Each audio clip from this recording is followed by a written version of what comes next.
તું છેલ્લો શબ્દ બોલ્યો ને એ મને મેલેડી ને બહુ રૂડો લાગ્યો. ફરી વાર બોલજો બાપ. પણ વહતા ભુવાએ વજ્રનું કાળજું કરી અને પાલખની સામે આમ ફરી નજર કરી અને તેથી એ માલકિયા વહતા ભુવાએ એટલું કીધું, કોણ બોલે હે? આ લાકડાના પાલખમાંથી કોનો અવાજ આવે? કોણ બોલે છે?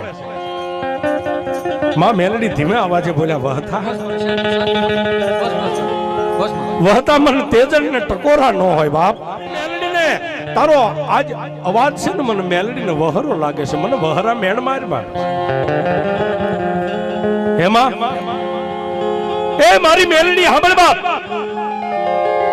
આજ જો કદાચ મારા માલકિયાનું ધર્મ, મારી મેલડી મારા બાપ દાદાનું ધર્મ જો પાલખમાં તું બેઠી હોય ને બાપ, હે આય નહીં પણ મારી કોળી જ્ઞાત, મારા તળબજા કોળી દુનિયાની માલપા 4 છેડે વિલાયત સુધી રહેતા હોય, જાજુ નહીં પણ એના ખેતરની માલપા ખરા બપોરનો સમય હોય, કદાચ બળદને છોડી નાખે હાથી, અને રાતનો સમય હોય હાથી આંકવાનું બાકી રહ્યો હોય, હે અને ખેતર